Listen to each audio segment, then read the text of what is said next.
Hello दोस्तों, hello students, मैं यशवंत कुमार सोनकर आपका इस्तकबाल करता हूं, नमस्कार करता हूं, सलाम करता हूं, आपको प्रणाम करता हूं और तहे दिल से आपका स्वागत करता हूं हैंड ऑफ क्लासेज में। और अगर हम बात की जाए कि ऑनलाइन क्लासेज और ऑफलाइन क्लासेज की, तो मैं यहाँ ये कहना चाहूँगा कि आप लोग भी सब इससे विदित हैं कि कोरोना महामारी या कोविड-19 के कारण जो है आप लोगों की ऑफलाइन क्लासेज लगभग सभी जगह ऑफ हो चुकी हैं और ना ही हम आपसे रूबरू हो पा रहे हैं, क्योंकि गवर्नमेंट्स की गाइडलाइन जब तक हमारे पास में नहीं होती है तब तक हम ऑफलाइन क्लासेज आपकी नहीं ले सकते। तो इसलिए मैं यहाँ पर बात करना चाहूँगा ऑनलाइन क्लासेज की। ऑनलाइन क्लासेज हमारी कंटिन्यू होंगी, आप हमसे जुड़े रहिए, रूबरू रहिए। अगर आपको ये लगता है कि आपको कुछ डाउट है, परेशानी है, तो आप सीधे हमसे व्हाट्सअप कर सकते हैं, जुड़ सकते हैं, कमेंट कर सकते हैं। और अगर कुछ भी डाउट है तो आप सीधे यहाँ पर कोचिंग के कॉन्टैक्ट नंबर यानी कि धीरज जी के पे व्हाट्सअप भी हमसे कर सकते हैं। मैं आज बात करना चाहूँगा बीएससी पार्ट फर्स्ट की। मैं यशवंत कुमार सोनकर आपके मैथमेटिक्स की क्लासेज लूँगा और यहाँ पर मैं बात करना चाहूँगा सबसे पहले मैथमेटिक्स के सिलेबस की। अगर हम मैथमेटिक्स के सिलेबस की यहाँ पर बात करें तो आपके मैथमेटिक्स में 3 पेपर हैं। पेपर फर्स्ट जो कि है आपका अलजेब्रा, जिसके बारे में मैं थोड़ा सा भी डिस्क्रिप्शन देना चाहूँगा। दूसरा पेपर है आपका पेपर सेकेंड जो कि है आपका कैलकुलस, जिसके अंतर्गत हमारी 2 बुक्सों को शामिल किया गया है, डिफरेंशिएशन इक्वेशन एंड इंटीग्रेशन के इक्वेशन, जिसके बारे में हम जूनियर सीनियर में आराम से काफ़ी पढ़कर रहे हैं, जिसके बारे में हम बाद में थोड़ी सी चर्चा करेंगे। थर्ड पेपर की अगर बात की जाए, पेपर थर्ड, तो पेपर थर्ड जो है वो 2 मैटर्स को मिलाकर बनाया गया है, जिसमें से एक तो है आपका वेक्टर और दूसरा है आपका ज्योमेट्री। वेक्टर प्लस ज्योमेट्री को लेकर इस पेपर का निर्माण किया गया है। बात की जाए इनके पेपर्स के मार्किंग की बात की जाए तो ये तीनों पेपर्स ही टोटल जो हैं वो 75 मार्क्स के होते हैं। 75 मार्क्स में से लेकिन अगर पेपर फर्स्ट की बात की जाए तो पेपर फर्स्ट आपका जो है वो 50 + 25 का होता है, सेकंड पेपर आपका 75 का होता है एंड थर्ड पेपर भी आपका 75 का ही होता है। तो आप मेरे से पूछना चाहोगे कि सर यहाँ पर ये दोनों पेपर 75 के हैं, ये भी 75 का है, लेकिन आपने इसको लिखा 50 + 25।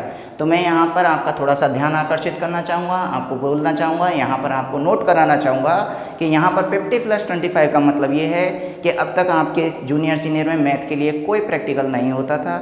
यहाँ आपके अब की बार जो है फर्स्ट ईयर, सेकेंड ईयर और फाइनल तीनों ही ईयर में 25 मार्क्स का प्रैक्टिकल होता है, जिसमें से हमारे फर्स्ट ईयर का जो प्रैक्टिकल है वो आपके पेपर फर्स्ट अलजेब्रा में से 25 मार्क्स का जोड़ा गया है। यानी अगर हम बात की जाए थ्योरी की प्लस प्रैक्टिकल की, तो आपका थ्योरी जो है वो 50 मार्क्स का है, प्रैक्टिकल जो है वो 25 मार्क्स का है। थ्योरी का डिस्क्रिप्शन मैं दूंगा अभी थोड़े से 2 मिनट के बाद। पहले मैं देना चाहूँगा आपके लिए प्रैक्टिकल का। प्रैक्टिकल की अगर बात करें तो यहाँ मैथमेटिक्स में आपके अलजेब्रा से रिलेटेड आपसे 2 प्रश्न पूछे जाएंगे और इन दोनों प्रश्नों को सॉल्व करने के बाद आपका रिकॉर्ड जो कि आप बनाते हैं, आपको असाइनमेंट दिया जाएगा, उसको आपको कंप्लीट करना पड़ेगा। उसके बाद आपका वाइवा, इन तीनों को कंडक्ट करके जोड़ने के बाद में जो है आपका कंप्लीट जो है 25 मार्क्स का प्रैक्टिकल होगा, जिसकी पूर्णतः जिम्मेदारी हमारी होगी। हम कोशिश करेंगे आपके अच्छे से अच्छे मार्क्स इसमें आए। इसके बाद मैं बात करना चाहूँगा थ्योरीज की। थ्योरीज की अगर बात करें तो अलजेब्रा जो है वो हमारा 50 मार्क्स का, कैलकुलस जो है वो हमारे 75 मार्क्स का एंड वेक्टर प्लस ज्योमेट्री की अगर हम पेपर की बात करें तो ये आपका 75 मार्क्स का होता है। ओके, चलिए आगे हम बात करते हैं कि अलजेब्रा के अंतर्गत हमको किस किस पेपर्स की बात करनी पड़ेगी। अगर हम बात करें कैलकुलस की तो हमें कैलकुलस के अंदर किस किस पेपर की बात करनी पड़ेगी, और वेक्टर प्लस ज्योमेट्री की बात करनी पड़े तो हम किस किस मैटर के बारे में बात करेंगे। तो मैं आपको सबसे पहले तो इनके बुक्स के बारे में बताना चाहूँगा। अलजेब्रा जो है आपका पेपर फर्स्ट जो है इसमें 2 बुक्स को शामिल किया गया है। एक बुक्स को लास्ट 2 साल से या 2 ईयर से ही शामिल किया गया है, ये आपके पहले नहीं होती थी, लेकिन इसको जस्ट अभी थोड़े 1-2 साल से ही ऐड किया गया है। ये जो है आपकी नंबर थ्योरी जो कि आप 10th क्लास में काफ़ी पढ़कर आए हो, और एक बुक है आपकी एब्स्ट्रैक्ट अलजेब्रा जो कि आपकी पूर्णतः बिल्कुल अलग होगी, संख्या पद्धति एंड अमूर्त बीजगणित, जिसके बारे में हम आज चर्चा करेंगे। इससे पहले मैं इन दोनों पेपर्स के जो हैं जो दोनों पेपर्स हैं इनके बारे में आपको जो है थोड़ा सा बताना चाहूँगा। आपके कैलकुलस जो है इसमें भी आपके 2 बुक्स को शामिल किया गया है। आपकी पहली बुक्स जो है वो है डिफरेंशियल कैलकुलस यानी कि अवकलन गणित, और दूसरी है आपकी इंटीग्रेशन कैलकुलस जो कि है आपकी समाकलन गणित। अवकलन और समाकलन के बारे में हम बहुत सी चर्चा जूनियर सीनियर में कर चुके हैं, यहाँ पर हम थोड़ा सा इनके बारे में और चर्चा करेंगे। लेकिन आप बिल्कुल भी इस भ्रम में ना रहें कि भाई जूनियर सीनियर अगर हमको अवकलन समाकलन अच्छे से आती है, डिफरेंशिएशन इंटीग्रेशन अगर हमें पूर्णतः आता है तो आप यहाँ पर इसको कवर कर लोगे, क्योंकि वहाँ पर जो है वो एक समरी टाइप में है, संक्षिप्त रूप में है। यहाँ बीएससी में आपको हर पेपर एक डिस्क्रिप्टिव रूप में मिलेगा पूर्णतः, जिसका आपको पूरा का पूरा सार ही वहाँ पर लेना पड़ेगा। ओके, चलिए हम थर्ड पेपर की बात करते हैं जो कि हमारा 75 मार्क्स का है। इसमें 3 बुक्स को शामिल किया गया है। अगर हम paper first, second and third 3 books की बात करें तो आपकी फर्स्ट बुक है वेक्टर, सेकंड बुक है आपकी 2D और थर्ड बुक है आपकी 3D। यानी कि वेक्टर की बात करें तो जो है सदिश है, जिसके बारे में हम जूनियर में तो सीनियर में थोड़ी सी चर्चा कर चुके हैं। 2D की बात करें 2 डायमेंशन द्विविमीय ज्यामिति, जिनमें 2 प्लेन्स की बात की जाएगी, x axis and y axis की। यहाँ पर ये द्विविमीय ज्यामिति जो है इसके बारे में भी हम थोड़ी बहुत जानकारी हमारे सीनियर क्लास में और जूनियर क्लास में ले चुके हैं। और अगर हम बात करें 3D की तो ये भी आपकी त्रिविमीय ज्यामिति जिसमें 3 एक्सेस हमारे शामिल होते हैं, जिसके बारे में भी हम थोड़ी सी चर्चा आपकी जूनियर सीनियर क्लास में कर चुके हैं। अगर यहाँ पर बात की जाए 2D के अगर एग्जाम्पल्स की बात करूँ तो वो हम देख सकते हैं, पैराबोला है, हाइपरबोला है, ये इसमें शामिल किए जाते हैं। 3D के अगर कुछ एग्जाम्पल्स देना चाहूँ तो वहाँ पर आपका गोला है, स्फीयर जिसे हम बोलते हैं, सिलेंडर है, यानी जिनमें 3 विमीय होते हैं। लेकिन मैं यहाँ पर आज सबसे पहले आपसे चर्चा करना चाहूँगा बिल्कुल पेपर फर्स्ट के बारे में बताना चाहूँगा, उसके सिलेबस के बारे में बताना चाहूँगा, उसकी मार्किंग कैसे है उसके बारे में बताना चाहूँगा। क्योंकि मैं ये समझता हूँ कि अगर आपकी रणनीति अच्छी है, आपकी अगर उस पर डिस्क्रिप्शन जो बिल्कुल अच्छा है कि भाई नहीं मुझे बिल्कुल पूरा सिलेबस बिल्कुल माइंड में सेट है, तो आपको पता होगा कि आपको कहाँ से कवर करना है, कहाँ से मार्किंग लेनी है, कहाँ से नंबर ज़्यादा से ज़्यादा अचीव करने हैं। क्योंकि पढ़ने वाले सभी होते हैं, कोई ऐसा नहीं है जो पढ़ाई नहीं करता है बीएससी में। लेकिन अगर हम बात करें अगर इसकी, तो अगर आपको अच्छे से अच्छे मार्किंग चाहिए तो ये मेरी गारंटी है, मेरा दावा है, अगर आप हमसे जुड़े रहेंगे तो 100% मैं गारंटी लेता हूँ आपने जितना भी 12th में मार्किंग हासिल की है उससे +10% आप यहाँ पर हासिल करोगे। और अगर ज़्यादा बेटर करोगे, ज़्यादा कोशिश करोगे तो ये हमारी बीएससी एक मैथमेटिक्स ऐसी सब्जेक्ट है जो आपको 100% मार्क्स दिलाने में बिल्कुल सक्षम होती है, आपके 100% मार्क्स आपको दिला सकती है। क्योंकि यहाँ आप जितना लिखते हो, जितना पढ़ते हो, उतना ही आपको मार्किंग मिलती है। ओके, चलिए अब हम बात करते हैं सबसे पहले पेपर फर्स्ट के बारे में। मैं इसको रफ कर रहा हूँ क्योंकि यहाँ पर थोड़ा सा स्पेस की कमी है मेरे पास में, और मैं यहाँ पर चर्चा करना चाहूँगा पेपर फर्स्ट के बारे में। पेपर फर्स्ट जो है जिसके बारे में मैंने आपसे अभी थोड़ी सी चर्चा की, आपसे अभी बात की, आपका पेपर फर्स्ट जो है वो है अलजेब्रा, आपका बीज गणित। तो सबसे पहले तो मैं एक बात करना चाहूँगा कि मैं इसके बुक्स की बात करूँ, इसके यूनिट्स की बात करूँ, उससे पहले मैं एक छोटी सी बात करना चाहूँगा यहाँ पर कि भाई आप यहाँ पर पढ़ने आ रहे हो। ओके, चलिए आप मेरे से कुछ सीखना चाहते हो तो मैं आपसे कुछ पूछने के लिए बिल्कुल यहाँ पर श्योरली रहूँगा, क्योंकि मैं आपसे कुछ भी पूछ सकता हूँ। तो अगर आप यहाँ पर बात करें, अगर मैं इस बीजगणित की बात करूँ तो सबसे पहले मैं बात करूँगा व्हाट इज़ द बीजगणित, what is the algebra. Algebra आखिर में है क्या, क्यों पढ़ रहे हैं हम इसको, किस चीज़ में काम आती है, क्या है आखिर में। कभी गौर नहीं किया, बस पढ़ा अलजेब्रा पढ़ी, अच्छा अलजेब्रा है ठीक है पढ़ लिया, उसको पढ़ लिया। लेकिन what is the algebra, algebra क्या है, किस यूजेज में आती है, कहाँ काम में लेते हैं इस अलजेब्रा को। तो मैं उस पर 2 मिनट थोड़ी सी यहाँ पर चर्चा करना चाहूँगा, क्योंकि अगर मैं आपको सिर्फ रटाया ज्ञान देता हूँ तो ये मेरी सबसे बड़ी मूर्खता है। क्योंकि आप अगर मेरे से जुड़ रहे हो, आप मेरे से अगर बातें कर रहे हो और आप अगर अपना संपूर्ण समय मुझे दे रहे हो, तो मैं चाहता हूँ कि आपको बेस्ट से बेस्ट क्वालिटी दूँ। क्योंकि अगर आपसे अगर कोई पूछता है कि भाई क्या पढ़ते हो, कि नहीं मैं बीएससी अलजेब्रा पढ़ता हूँ, और किसी ने पूछ लिया व्हाट इज़ अलजेब्रा, तो आप क्या कहोगे, क्या है अलजेब्रा। तो उसके बारे में पहले थोड़ी सी मैं चर्चा करूँगा अलजेब्रा। अच्छा चलिए, यहाँ पर अगर मैं अलजेब्रा की बात कर रहा हूँ तो अलजेब्रा में जहाँ तक मुझे पॉसिबल है, आपने 2 शब्दों के बारे में अवश्य सुना होगा, एक वेरिएबल्स एंड एक non variables. Variables and non variables की बात की जाए तो यहाँ पर ये है आपका चर और इन्हें बोलते हैं अचर। तो सबसे पहले मैं अगर बात करूँ कि ये तो अगर मोस्टली अगर बात की जाए तो 9th-10th क्लास की बात है, जिसमें हमारे मोस्टली 9th-10th क्लास में हम इस चीज़ को पढ़ चुके हैं कि नॉन वेरिएबल्स क्या होते हैं एंड वेरिएबल्स क्या होते हैं। चलिए मैं इस पर 2 मिनट चर्चा करना चाहूँगा। यहाँ पर मैं कहना चाहूँगा सबसे पहले नॉन वेरिएबल्स की बात करना चाहूँगा।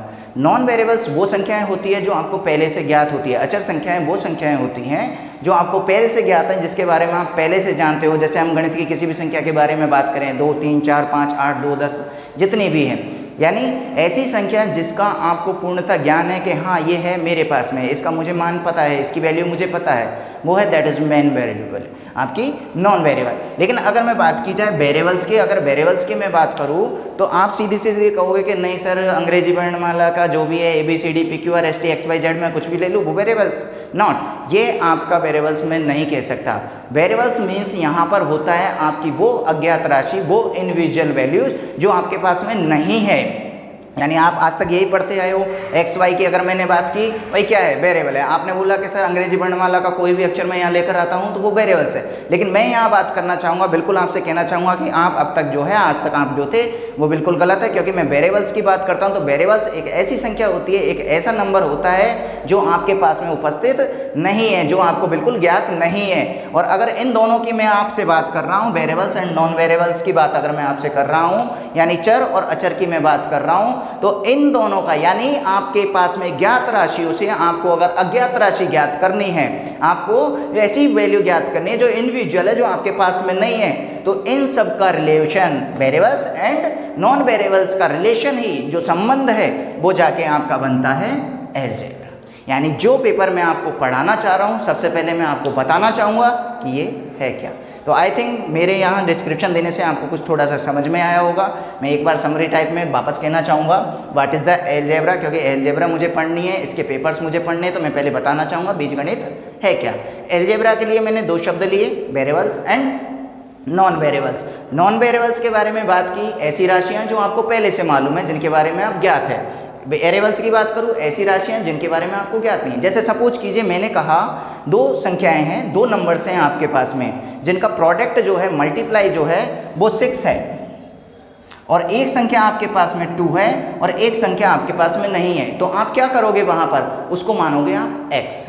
तो यहाँ पर अगर बात की जाए इन तीनों की, तो आपके पास में इन तीनों राशियों में से 2 राशियाँ तो ऐसी हैं जो आपको ज्ञात है, लेकिन एक राशि ऐसी है जो आपको ज्ञात नहीं है। उसको आप अंग्रेजी वर्णमाला का कोई भी अक्षर मान सकते हो, हिंदी का कोई भी अक्षर मान सकते हो, या आप जो भी मानना चाहो वो मानकर इसको सॉल्व कर सकते हो। और अगर यहाँ पर आप x की वैल्यूज अगर ऐसी रखना चाहो जो आपका पता हो, तो आप सीधे सीधे आंसर लिखोगे 3, और इसको आपने ज्ञात किया। तो ये बात की थी मैंने इसकी कि अलजेब्रा क्या है, यानी अज्ञात राशियों से ज्ञात राशियों से अज्ञात राशियों को ज्ञात करने के लिए जो रिलेशन बनाया जाता है, जो संबंध बनाया जाता है, जो थ्योरम्स बनाई जाती है, जो प्रमेय बनाई जाती है, जो सत्यापन किया जाता है, जो प्रमेयकरण किया जाता है, उसे मैं बोलूँगा अलजेब्रा। चलिए अब मैं इस पर थोड़ी सी आगे चर्चा करना चाहूँगा। अलजेब्रा BSc पार्ट फर्स्ट में आपके अलजेब्रा में जो है वो 2 बुक्स को शामिल किया गया है, जिसमें से नंबर फर्स्ट बुक्स आपकी है नंबर थ्योरी, और दूसरी बुक्स हैं आपकी एब्स्ट्रैक्ट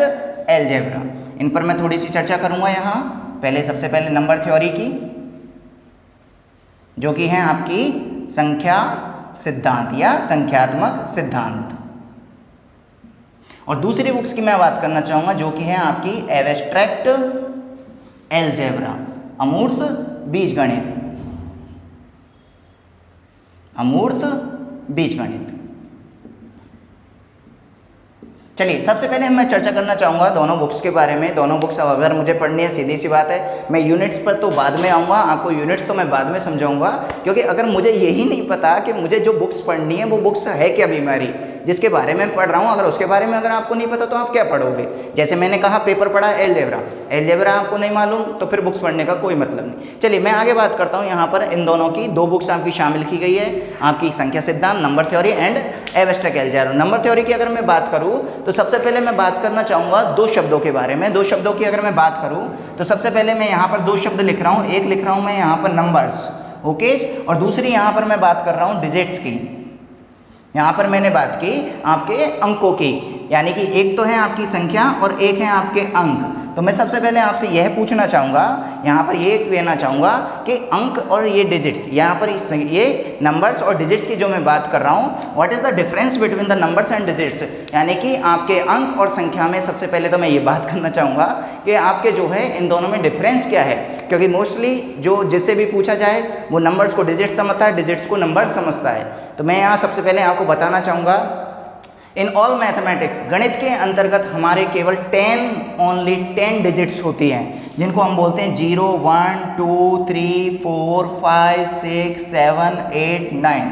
इन 10 डिजिट्स के अलावा, इन 10 अंकों के अलावा गणित के अंदर अगर मैं किसी भी अंक की बात करता हूं तो वो शायद मेरी मूर्खता होगी, क्योंकि जितनी भी आप नंबर्स की बात करोगे, जितनी भी आप संख्याओं की बात करोगे, वो इन्हीं से मिलकर बनी होती है। 0, 1, 2, 3, 4, 5, 6, 7, 8, 9 की अगर मैं बात कर रहा हूँ यहाँ पर, तो दिस इज कॉल्ड डिजिट्स। और इन सबको अगर मैं मिला के बनाऊँ, कोई संख्या बनाऊँ, कोई अंक को बनाऊँ, कोई अंकों को जोड़ दूँ या घटा दूँ या सब्ट्रैक्ट कर दूँ, डिवाइड कर दूँ, मल्टीप्लाई कर दूँ, and that is called number, उसको मैं बोलूँगा संख्या। ओके, तो यहाँ पर आपके ये थोड़े से क्लियर होना चाहिए जो मैंने बात की। अब मैं इस पर थोड़ी सी आपको ये समझ में आ गया होगा कि ये संख्या क्या होती है एंड डिजिट्स क्या होती है। तो चलिए सबसे पहले मैं बात करता हूँ नंबर्स की। और नंबर्स इसलिए मुझे बताना आपको लिए ज़रूरी हो जाता है क्योंकि अगर मैं एब्स्ट्रैक्ट अलजेब्रा के बारे में अगर बात करूँगा तो आपको जब तक नंबर्स का ज्ञान नहीं है, आपको संख्याओं का ज्ञान नहीं है, आई थिंक आपको सबसे बड़ी प्रॉब्लम आती है, सबसे बड़ी दिक्कत आती है, क्योंकि हम जो हमारा बेस है, हमारा जो बेसिक है वो थोड़ा सा कमज़ोर हो जाता है। हालांकि वो पढ़ा हुआ सब कुछ हमें होता है, हम सब कुछ जानते हैं, सब कुछ पहनते हैं, सब कुछ देखते हैं, लेकिन वो हमारे माइंड से स्लिप हो चुका है, बिल्कुल गायब हो चुका है। चलिए इस पर बात करते हैं हम थोड़ी सी नंबर फर्स्ट के बारे में। ओके, चलिए सबसे पहले मैं बात करता हूँ नेचुरल नंबर्स की, जिनको हम डिनोट करते हैं n से। सबसे पहले मैं बात करूँगा नेचुरल नंबर्स क्या होते हैं, तो मैं आपको शॉर्टली समरी रूप में टाइप में बताना चाहूँगा क्योंकि ज़्यादा टाइम हमारे पास में है नहीं है।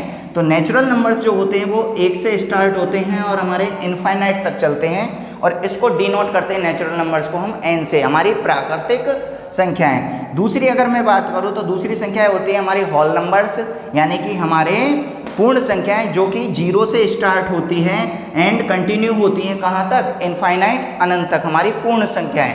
तीसरी संख्याओं की अगर मैं बात करूँ तो वो होती है हमारी इंटीजर्स नंबर्स। इंटीजर नंबर्स की अगर मैं बात करूँ तो आपकी सारी की सारी नेगेटिव, सारी की सारी पॉजिटिव एंड 0 को अगर शामिल कर दिया जाए तो दैट इज कॉल्ड आपके इंटीजर्स नंबर्स। इंटीजर्स नंबर्स की अगर बाद में बात की जाऊं तो मेरे पास में आती है Q, rational numbers. Rational numbers जो होती हैं वो जिनको P/Q के रूप में लिखा जा सके and Q not equal to 0 हो। 5 जो है अगर मैं बात की जाऊँ तो इरेशनल नंबर्स। इरेशनल नंबर्स वो जिनको P/Q के रूप में नहीं लिखा जा सके, ठीक है। और छठे अगर मैं बात की जाऊँ तो रियल नंबर्स, आपके रैशनल नंबर्स और इरेशनल नंबर्स अगर दोनों को शामिल कर दिया जाए तो वो होती है हमारी रियल नंबर्स। और लास्ट संख्याएं होती हैं हमारी इमेजिनरी, यानी कि काल्पनिक संख्याएं जो कि अंडर रूट के अंतर्गत हमारे माइनस आने पर प्राप्त हो जाती है। अब आप सोच रहे होंगे कि सर ये जो है 9th क्लास का बेसिक हमें यहाँ पर क्यों पढ़ा रहे हैं, तो मैं यहाँ पर आपको बताना चाहूँगा कि अगर ये आपका 9th क्लास का, 8th क्लास का, 7th क्लास का या 10th क्लास का जो भी बेसिक है, अगर आपको यह नहीं आता तो आप एब्स्ट्रैक्ट अलजेब्रा में 0 हो जाओगे। ओके, क्यों? क्योंकि ये जो है ये तब चलता है, मैंने अभी बात की किसकी, अलजेब्रा। अलजेब्रा बोले तो बीजगणित यानी अज्ञात राशियाँ। अज्ञात राशियाँ कहाँ से, संख्याओं से। संख्याएँ कैसे ज्ञात होंगी, ऐसे ज्ञात होंगी। चलिए मैं एक बार वापस समरी रूप में बताना चाहूँगा। नेचुरल नंबर्स को डिनोट करते हैं कैपिटल N से, होल नंबर्स पूर्ण संख्याओं को डिनोट करते हैं W से, इंटीजर नंबर्स Z से, रैशनल नंबर Q से, इरेशनल नंबर्स IR से, रियल नंबर्स R से एंड काल्पनिक संख्याएं इमेजिनरी IMG से, या आप इसको जो है अनरियल्स यानी R0 भी लिख सकते हो। ओके, चलिए ये आपकी संख्याएं। लेकिन अगर सपोज कीजिए आपसे बात की जाए N+W+Z+, तो वो संख्याओं में जैसे अगर मैं यहाँ पर एक शब्द लिखता हूँ छोटा सा N+, या मैंने लिखा यहाँ पर Q+, तो what is the Q+ and N+, तो यहाँ मैं बात करूँगा। सबसे पहले डिनोट किया यहाँ पर Q का मतलब है यहाँ पर सारी की सारी रैशनल नंबर, सारी की सारी आपकी रैशनल नंबर यानी कि परिमेय संख्या, लेकिन उनमें कौन सी शामिल करनी है, प्लस शामिल करनी है। ओके, माइनस दूंगा तो माइनस शामिल करनी है, पॉइंट वाली लिखना है तो पॉइंट वाली शामिल करनी है, ये मैं चीज़ें काम में लूँगा यहाँ पर। चलिए अब मैं आता हूँ मेन अपने टॉपिक पर, जो कि हमारा यहाँ पर मैं आज शुरू कर रहा हूँ यूनिट फर्स्ट को, जो कि है हमारी एब्स्ट्रैक्ट अलजेब्रा। एब्स्ट्रैक्ट अलजेब्रा में मैं बात करना चाहूँगा सबसे पहले यहाँ पर अमूर्त बीजगणित में हमारी यूनिट फर्स्ट यूनिट के बारे में मैं बताना चाहूँगा। यहाँ पर आपको इसके सिलेबस के बारे में चर्चा करना चाहूँगा थोड़ी सी आपसे। यूनिट फर्स्ट की मैं बात कर रहा हूँ। यूनिट फर्स्ट जो है आपकी, इसमें आपको 2 एक्सरसाइजों को शामिल किया गया है, आपकी नंबर थ्योरी, आपकी संख्या सिद्धांत, प्लस दूसरी आपकी शामिल किया गया है ग्रुप, जिसमें हम आज सबसे पहले चर्चा करना चाहेंगे ग्रुप के बारे में चर्चा करना चाहेंगे। बाकी डिस्क्रिप्शन में बाकी का और जो नेक्स्ट वीडियोज होगा उसमें देना चाहूँगा। सबसे पहले हम चर्चा करते हैं ग्रुप के बारे में। What is the group? ये हमारी यूनिट फर्स्ट का सबसे मेजर टॉपिक्स है, जो आपको एक मेजर क्वेश्चन डेफिनेटली देने की कोशिश करेगा, आपके निश्चित रूप से वहाँ पर आएगा। चलिए ग्रुप क्या होते हैं, ग्रुप के बारे में अगर बात की जाए तो मैं केवल 3 चीज़ें यहाँ पर शो करना चाहूँगा केवल, क्योंकि अगर आपका as a non empty set, आपका कोई भी ऐसा समुच्चय जो कि खाली है, बिल्कुल रिक्त है, उसमें अगर ये 3 रूल सेटिस्फाई हो जाते हैं तो वो होता है आपका ग्रुप। पहला आपकी बात की जाए तो एसोसिएटिव, दूसरा है आपका expanse of identity and expanse of inverse. तीनों के बारे में बात की जाए, एसोसिएटिव जो है वो है हमारा साचर्यता, एक्सटेंस ऑफ आइडेंटिटी आपका तत्समक का अस्तित्व, एक्सटेंस ऑफ आपका इनवर्स यानी प्रतिलोम का अस्तित्व। अगर इन तीनों को कोई भी क्वेश्चन जो है, जैसे मान लीजिए सपोज कीजिए हमें कोई भी क्वेश्चन दिया गया है और हमसे कह रहा है कि आपको प्रूफ करना है या मान ज्ञात करना है कि जो आपको दिया गया है वो एज ए ग्रुप है या नहीं, तो आपको सबसे पहले इन 3 चीज़ों के बारे में चर्चा करनी चाहिए, जो कि हम नेक्स्ट वीडियोज़ में आपसे बिल्कुल चर्चा करेंगे, इस पर मालूम करेंगे, इसके बारे में बिल्कुल विस्तार से पढ़ेंगे। आज ओनली जो है इंट्रोडक्शन क्लासेस थी, केवल इसके लिए मैंने आपको थोड़ा सा सिलेबस का डिस्क्रिप्शन दिया है और कुछ नहीं दिया है। लेकिन अगर आपको अच्छा लगता है, आप बिल्कुल लाइक करते हो, तो आप बिल्कुल हमसे जुड़िए। आप हमसे ऑफलाइन मिल सकते हो, आप हमसे संपर्क कर सकते हो, आप चाहो तो हमसे सीधे व्हाट्सअप भी कर सकते हो, या आपको यहाँ पर कोचिंग के नंबर दिख रहे हैं जो कि हमारे एमडी जो हैं धीरज शर्मा सर, उनके नंबर हैं, आप उनको बिल्कुल कांटेक्ट कर सकते हो। आपको यहाँ पर बाकायदा नंबर ब्लू पेन से दिखाई दे रहे हैं। आपको आज का वीडियो अगर अच्छा लगता है आप लाइक कीजिए, शेयर कीजिए, कमेंट कीजिए और हमसे ज़्यादा जुड़ने की कोशिश कीजिए, ताकि हम आपको और ज़्यादा अच्छे से अच्छा बेनिफिट देने की कोशिश करें। Thank you.